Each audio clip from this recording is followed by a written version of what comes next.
What's going on, y'all? So today I'm gonna be talking about the Lions' Week 1 performance. Now, I have a lot of takes on this. Most of them not good. There are a couple bright spots that I want to touch on, but first we need to start we need to start before the game. So we need to start when Jadarius signed with the Eagles. Now, all through training camp, everybody's been saying, "Oh, we need a DN and we need another DN to pair with Hutchinson." Blah blah. Yeah, I agree. You have Zadarius sitting in the corner. So the way I'm thinking is, oh, they're just gonna hold off on him, probably sign him after preseason, blah blah blah. So Dan Campbell goes on and says, "Oh, I like our roster. I think we're set," and lets Zadarius walk. Meaning you put in faith in Davenport. Injury prone Davenport. No, what? I'm not gonna go there yet. So fine. You like our roster the way it is. You let Zadarius walk, which is I think the dumbest thing we could have did. So I instantly thought there was going to be some karma coming back from how we handled that situation, but I think we all know what happened. So going into week 1, everybody's talking about Micah Parsons, Green Bay, Super Bowl favorites, blah, blah, blah. I ain't buying it. Not buying it. I know the Green Bay before Micah Parsons. And I'm sorry, adding Micah Parsons does not make them Super Bowl contenders. Just want to get that clear, okay? All the hype going around Green Bay, no, I'm sorry. Green Bay is a good team, but adding Micah Parsons does not make them Super Bowl favorites.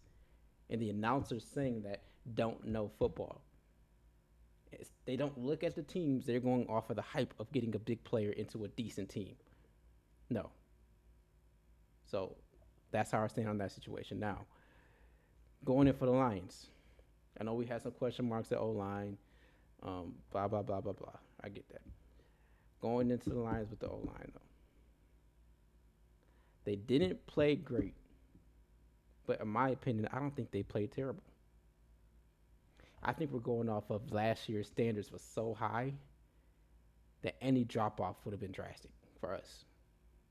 And the problem is when we have Goff at quarterback, Goff needs that perfect goal line from last season to be functional.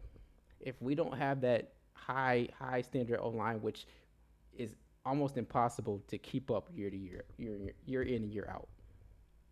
So, in order for Goff to be that productive, we need an O line that was that good. That's not going to happen.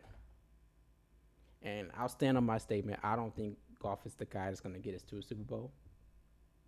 I think the weapons we have on offense are amazing, and that's what keeps Goff afloat.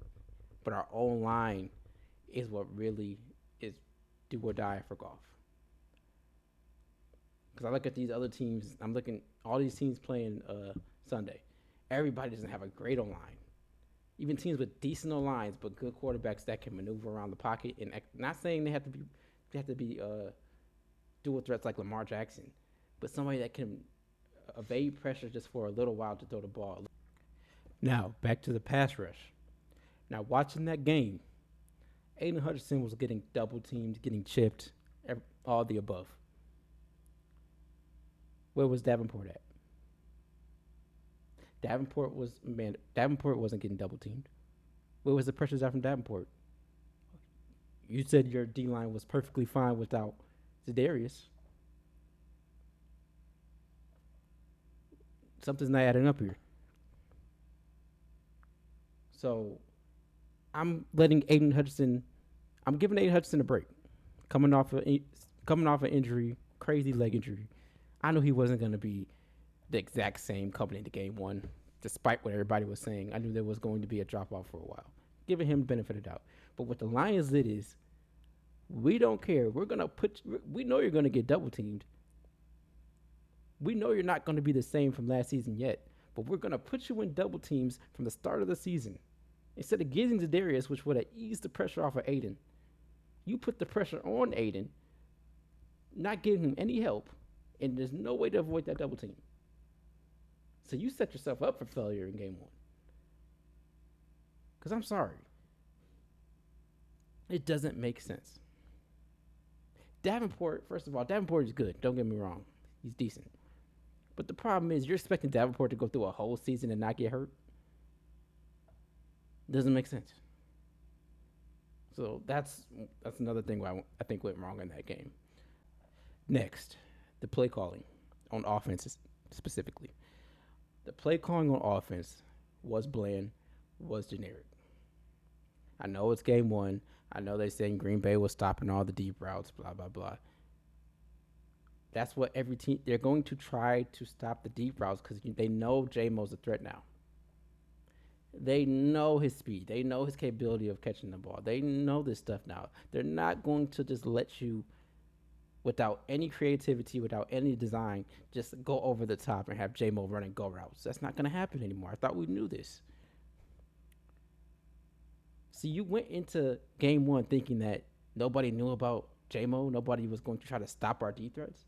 Where's the adjustments? Okay, fine. You stopped them in the first half. Where's the adjustments for the second half? You started the game off spamming Jahmyr Gibbs. Where was Montgomery as well? Now, correct me if I'm wrong. I barely see Montgomery in that game. I seen a lot of Gibbs. I seen a lot of screens to Gibbs, and only like a few catches from St. Brown and J-Mo. And I have another take on our receiving core. I'm gonna switch up and go to the receivers now. Khalif Raymond. I like Khalif Raymond. But seeing what I seen from Tesla, the big body receiver, put him on one to man, put him man to man, throw the ball up, he's gonna get it. Why wasn't he at least getting a little more playing time, especially in the red zone? He had the one catch that you put him in there. Why wouldn't you try that a little more? And I hope they do try a little more as the season goes on, and maybe a little less of Khalif Raymond. I'm sorry, we don't need another small receiver. We have Tesla now. It's time. It's time to bring him into the offense. So hopefully, I see him more in the future. But that wasn't really the main problem of this game. The main problem of this game is generic play calling, no pass rush. Well, I mean that's probably about it. That's what destroyed us. The O line a little bit as well. Um, I don't now. Let me get to the announce. I'm sorry. Who else is sick of hearing Tony Romo call games? I know it's not just me. Every time Micah Parsons did anything, they're over here kissing his butt. Make that make sense. Micah Parsons had a decent game. Micah Parsons did not have a good game. Every aspect, even when freaking Micah Parsons on the sideline, everything they did was not because of Micah Parsons. I'm getting sick of Tony Romo. But I digress on that. That's just a fight for another day. Now, I know it's game one. There's no reason to completely freak out yet. But what this game showed me is it showed me we're not ready for the season yet. I'm a believer in at least playing your starters 3/4, at least in the last game of the preseason, just to get them into the flow, especially your O-line. You didn't play your O-line together as a whole that whole preseason, and you throw them out game one against a decent D-line. How did you expect that to go? How do you keep expecting your offense to just pick it up game one and not start any of your starters in the preseason? And I know you say you don't want to get your players hurt. You want to keep them fresh for the season. What happened last season when you didn't play your players in preseason? Your team still was one of the most injured teams in the NFL. At this point, I say skip it. Play your starters in the preseason. Get them warmed up so we don't have to see them cold in game one. I'll take the risk of injuring your players so we don't have to watch that performance we watched against Green Bay. Now, with all the negative stuff out the way, I do think we're going to bounce back after this game. I think this was a good reality check for the Lions. I think it woke a lot of players up. I think it's going to motivate us during the season. I honestly like the idea of us being underdogs and with the notion that it's us against everybody else.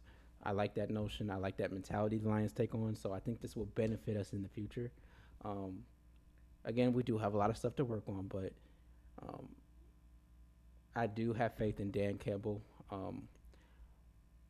I need to see more from our coordinators before I have trust in them. I'm not completely throwing them out. I'm not completely saying they're trash. There's some things I need to see happen during the season so that I can gain more confidence in them. Right now, my confidence is low.